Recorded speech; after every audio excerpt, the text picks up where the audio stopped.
എൻ്റെ കഷ്ടപ്പാട് കണ്ടിട്ടാണോ എന്നറിയില്ല കേട്ടോ. ഇന്ന് ദേ സഹായിക്കാൻ കുഞ്ഞിനും കൂടി ഉണ്ട്. സഹായം ഏറ്റവും ലാസ്റ്റ് എനിക്ക് തന്നെ പണിയായിട്ട് ഇത് മൊത്തം വാരി വലിച്ച് അവിടെ ഇട്ടിട്ടുണ്ടായിരുന്നു കേട്ടോ. പിന്നെ ഞാൻ അവളെ ഉറക്കിയിട്ട് ബാക്കിയുള്ള പരിപാടികൾ തുടങ്ങി. രാവിലെ എത്രയൊക്കെ നേരത്തെ എണീക്കാന്ന് വിചാരിച്ചു കഴിഞ്ഞാൽ നടപടി ആവണില്ല കേട്ടോ.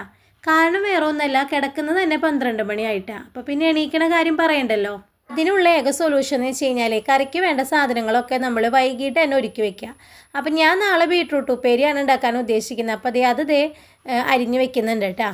ഈ ഒരു ചോപ്പർ ഞാനിപ്പോൾ അടുത്ത കാലത്ത് വാങ്ങിച്ചതാണ് കേട്ടോ. നമുക്ക് പണികളൊക്കെ എളുപ്പമാവാൻ വേണ്ടി വളരെയധികം യൂസ്ഫുള്ളാണ്.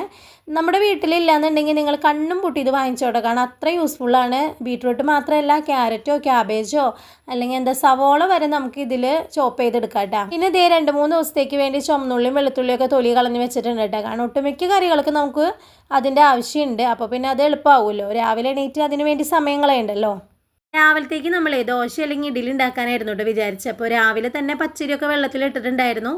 അപ്പോൾ അതൊക്കെ അരച്ചെടുത്തിട്ടുണ്ട് കേട്ടോ.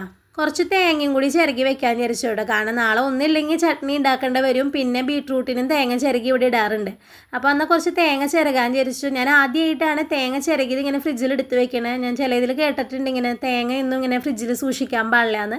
എന്തായാലും രണ്ടും കൽപ്പിച്ച് തേങ്ങ ഞാൻ ഫ്രിഡ്ജിൽ എടുത്ത് വെച്ചിട്ടുണ്ട് കേട്ടോ. അപ്പോൾ ബീട്രൂട്ട് ഉപ്പേരിക്കുള്ള ഏകദേശം സാധനങ്ങളൊക്കെ റെഡി ആയിട്ടുണ്ട് കേട്ടോ. പിന്നെ കറിയായിട്ട് സാമ്പാർ ഓൾറെഡി ഉണ്ട്. അപ്പോൾ പിന്നെ അതോർത്ത് ടെൻഷൻ അടിക്കേണ്ട. രാവിലെ ഇഡ്ഡലിക്കായാലും സാമ്പാർ ഉപയോഗിക്കാം. പിന്നെ ഒരു ചട്നി മാത്രം അരച്ചാൽ മതിയല്ലോ.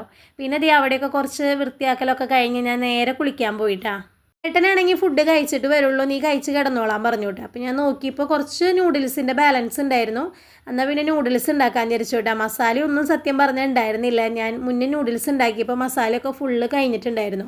പിന്നെ 2-3 കഷ്ണം ചിക്കൻ ഉണ്ടായിരുന്നു.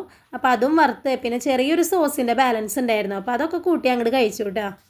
നിങ്ങളെല്ലാവരും ഈ ഒരു രീതി ട്രൈ ചെയ്ത് നോക്കട്ടെ. നാളത്തേക്ക് വേണ്ട സാധനങ്ങളൊക്കെ നമ്മൾ വൈകിട്ട് തന്നെ റെഡിയാക്കി വെച്ച് കഴിഞ്ഞാൽ നമ്മുടെ പണികൾ എളുപ്പമാവും കേട്ടോ.